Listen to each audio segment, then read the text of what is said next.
En 2015, Aliko Dangote a tenu les propos suivants. La différence qu'il y a entre les pays francophones et le Nigeria est que nous avons pris notre destinée en main. Nous contrôlons l'économie de notre pays. Je m'excuse auprès des personnes à qui cela pourrait déplaire, mais au Nigeria, nous contrôlons notre économie. Ce qui n'est pas le cas de la plupart des pays francophones où les nationaux n'ont aucune emprise sur leur économie. Ces économies sont contrôlées par des étrangers qui parfois dictent leurs conditions au gouvernement et à tout le monde. Dans cette vidéo, je vais vous apporter la démonstration parfaite des propos d'Aliko Dangote en observant un secteur, le secteur de la banque. Et je pense que ce que vous allez apprendre dans cette vidéo va vous choquer. Parce que ça va vous permettre de réaliser à quel point nos pays d'Afrique francophone sont derrière. Mais vraiment derrière.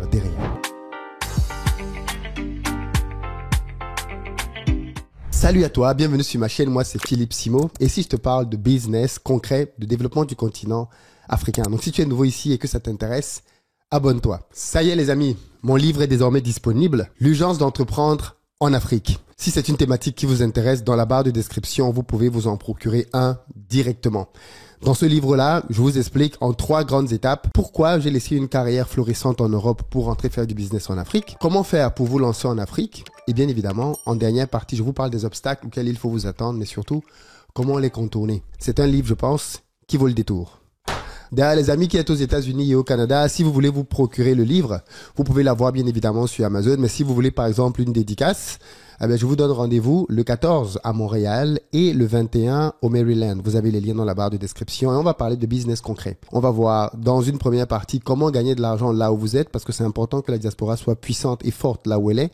Et dans un second temps, quelles sont les meilleures niches vers lesquels se tourner quand on vit en Amérique du Nord. Parce que je me suis rendu compte avec l'expérience de terrain qu'il y a des domaines bien particuliers dans lesquels les gens d'Amérique du Nord, vous êtes vraiment avantagés si vous voulez vous lancer en Afrique. Donc vous avez les liens dans la barre de description. Prenez vos places et on se retrouve très prochainement pour parler de véritable business. Et enfin, si vous êtes à Abidjan ou si vous arrivez prochainement à Abidjan et que vous avez besoin d'un véhicule pour vous déplacer, vous nous contactez au numéro qui s'affiche et on mettra à votre disposition pick-up SUV berline en fonction de votre budget. Et enfin, si vous cherchez plutôt une maison pour vous, pour votre famille, sachez qu'on a plusieurs villas que l'on commercialise à partir de 35 millions de francs CFA en gros œuvre. Vous pouvez venir visiter et choisir celle qui vous convient. J'ai fait une vidéo de cela quelques années maintenant, je vais peut-être la refaire, dans laquelle j'exposais les 5 secteurs qui produisent le plus de milliardaires en Afrique. Parce que c'est important, quand vous voulez vous lancer dans le business, de savoir que tous les secteurs ne se valent pas. Et il en existe 5 qui produisent le plus de milliardaires dans nos pays. Ce sont dans les secteurs les plus porteurs, ceux qui drivent les économies. Et parmi ces 5 secteurs, l'un d'entre eux, c'est la banque. D'ailleurs, dites-moi dans les commentaires si vous voulez que je refasse la vidéo en vous réexpliquant peut-être avec des informations actualisées pourquoi chacun de ces secteurs est stratégique et pourquoi ces secteurs-là devraient être tenus par des locaux. Eh bien, l'un des secteurs stratégiques dans nos pays, ou du moins qui draine beaucoup d'argent et qui génère des milliardaires dans nos pays, c'est la banque. Savez-vous quelles sont les banques numéro 1 dans nos pays en Afrique francophone? Je n'ai pas besoin de vous faire un schéma. Dans tous les pays d'Afrique francophone, s'il y a des banques étrangères, alors ces banques-là sont généralement dans le top 3 au moins. Prenons la Société Générale. La Société Générale est la première banque dans plusieurs pays africains. La Société Générale, c'est une banque française. Vous allez dans les anciennes colonies françaises, vous allez voir que la Société Générale est la première banque dans beaucoup de ces économies. Maintenant, j'ai une question à vous poser. Pensez-vous réellement que la Société Générale, j'ai rien contre la Société Générale ni le personnel qui travaille dans cette banque, je parle de manière stratégique, je me pose des questions. Pensez-vous réellement que la Société Générale aura tout intérêt à favoriser la naissance d'un champion local qui pourrait compétir avec une autre entreprise française sur place? Parce que oui, bien évidemment, la Société Générale en tant qu'opérateur économique finance l'économie locale, c'est normal. Elle doit financer des entrepreneurs à coût de millions d'euros, ainsi de suite. Mais est-ce que vous pensez que la Société Générale pourrait aller jusqu'à financer une entreprise locale qui viendrait compétir et gagner même des parts de marché devant une entreprise française? Je ne pense pas. Je pense que si une Société Générale fait une telle erreur, le dirigeant qui a la tête va sauter très rapidement parce que ça va venir depuis l'Élysée le coup de fil.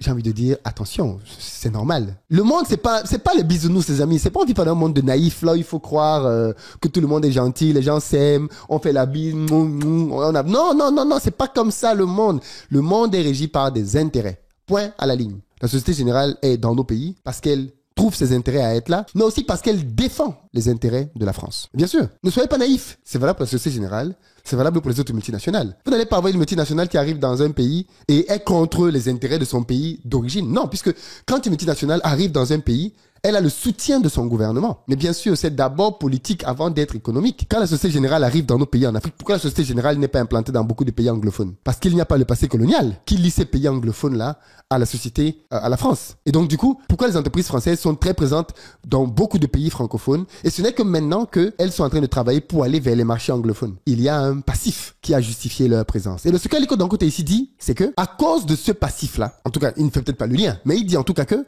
nos pays d'Afrique francophone sont sous assistance respiratoire. Parce que nous avons des économies factices dans lesquelles des entreprises... Et je vais vous expliquer ça après vous avoir montré un classement. Voici le classement des 10 premières banques au Nigeria. Ah là là là là. Incroyable. C'est juste incroyable. Écoutez bien le classement des 10 premières banques au Nigeria. Vous allez comprendre tout de suite pourquoi le Nigeria a un autre niveau. Première banque au Nigeria. Alors, bien évidemment, je vous donne le classement tel que je l'ai vu. Access Bank PLC, avec un actif de 32 trillions de dollars. 32 trillions de dollars. C'est la première banque au Nigeria. Elle est détenue par des Nigérians. C'est une banque qui est issue de la fusion de Diamond Bank en 2019. Access Bank est présente dans 20 pays et est la plus grande banque du Nigeria en termes d'actifs, détenue par des Nigériens. Numéro 2, United Bank of Africa, UBA. Actif, 25 trillions de dollars. Trillions de dollars. Origine, c'est une banque nigériane. Elle a été fondée en 1949 et UBA est une institution panafricaine opérant dans 24 pays avec 451 agences au Nigeria. Troisième banque, Zenith Bank PLC. Actif, 24 trillions de dollars. Origine, banque nigériane. Elle a été fondée en 1990, par Jim Ovia. Zenith Bank est réputée pour sa solidité financière et son innovation. Quatrième banque, First Bank of Nigeria Limited. Actif, 16 trillions. Origine, banque nigériane. Fondée en 1894, First Bank est la plus ancienne banque du Nigeria avec plus de 41 millions de clients. 5. EcoBank Nigeria. Je tiens à préciser ici d'ailleurs que l'ancien directeur général d'EcoBank Nigeria, Frank Kie, sera avec nous à Back to Africa cette année. Franchement, les amis, cette année, on est allé prendre des pépites pour vous. Des pépites. Et c'est Frank Kie qui m'avait fait cette remarque d'ailleurs sur le classement que je suis en train de vous faire. Frank Kie, c'est un as, les amis. Vous devez venir l'écouter. C'est un autre niveau. Je veux dire, voilà. Le gars qui a dirigé EcoBank, il a dirigé d'autres grandes banques africaines et il est à Back to Africa cette année pour vous parler des opportunités qu'il y a sur le continent africain. Et toi, tu veux rater ça? Toi, tu veux qu'on te raconte ça? Dio, il faut que tu prennes ta place si c'est pas encore le cas dans la barre de description. Donc, 5e banque, EcoBank Nigeria. Et Franck me disait, il a vécu au Nigeria. Parce que j'ai demandé, mais Franck, qu'est-ce qui fait la différence entre le Nigeria et les autres? Tu as vécu là-bas, tu connais Aliko Dangote, tu connais tous ces gars. Il me dit, oui, je les connais. La différence, c'est le patriotisme que les Nigériens ont. Quand tu vis au Nigeria, tu sens que ces gars aiment profondément leur pays. Et ça se traduit, par exemple, dans les banques. Il me dit, il y a des secteurs dans lesquels, quand un secteur est dit stratégique, ça ne peut pas être un secteur qui est dominé par des étrangers. Jamais. La première banque non nigériane, c'est EcoBank, 5e. Et elle a un actif de 10 trillions. Ça veut dire que les banques nigérianes, les premières du classement, notamment la Access Bank, 32 trillions, pèse plus de 3 fois la première banque non nigériane. Et c'est une banque panafricaine. Attendons la première banque occidentale. 6e banque, Guaranty Trust Bank PLC. Actif 8 trillions. Origine, banque nigériane. GT Bank est reconnue pour ses services bancaires numériques et son orientation client. 7e banque, Fidelity Bank. Mon frère, on attend toujours la banque étrangère, la banque occidentale. Actif, 6 trillions. Origine, banque nigériane. Fondée en 1988. Fidelity Bank est en pleine expansion avec une présence au Royaume-Uni. Regardez le mindset des Nigérians. Ils ont ouvert jusqu'au Royaume-Uni. Dites-nous les banques africaines qui ont ouvert en France, ancienne puissance coloniale. Dites-nous les banques africaines qui ont ouvert en France. Et cette banque-là, elle n'est même pas dans le top 5 au Nigeria. Mais elle a déjà ouvert en Angleterre. Vous voyez le mindset des gars? Ils savent qu'ils ont leur diaspora là-bas. Ils vont ouvrir une banque en Angleterre. Avec toutes les conditions drastiques qu'il peut y avoir en Angleterre pour ouvrir une banque. Parce que si nos pays africains, là, ils n'ont pas ouvert de banque en France, c'est parce que les conditions sont complexes. Eh bien, eux, ils ont ouvert une banque à Londres. 8e, Stanbic IBTC Bank. 4,9 trillions. Filiale nigériane de Standard Bank Group, basée en Afrique du Sud. Stanbic IBTC est réputé pour ses innovations technologiques et ses services financiers diversifiés. Donc là, c'est une banque sud-africaine qui est 8e au Nigeria. 9e banque, First City Monument Bank Limited. Actif 3,7 trillions. Origine banque nigériane. Fondée en 1982, FCMB offre des services bancaires au travers de 203 agences au Nigeria. Et la 10e donc, la première banque occidentale, Union Bank of Nigeria. Actif 3,65 trillions. Non, c'est aussi une banque nigériane. Fondée en 1917, Union Bank est l'une des plus anciennes banques du pays avec une large base de clients. C'est-à-dire que quand on prend la première économie africaine, qu'on prend le secteur stratégique de la banque, vous comprenez maintenant pourquoi est-ce que Dangote, les Tony Elumelu et tous ces gars-là, tous les milliardaires nigériens parviennent à se développer au Nigeria? Parce que les gars qui les financent sont nigérians. Vous prenez le top 10 des 10 premières banques dans la première puissance économique africaine qu'est le Nigeria, vous avez 8 économies tenues par des Nigérians. Et 2 petits éléments là, qui sont africains.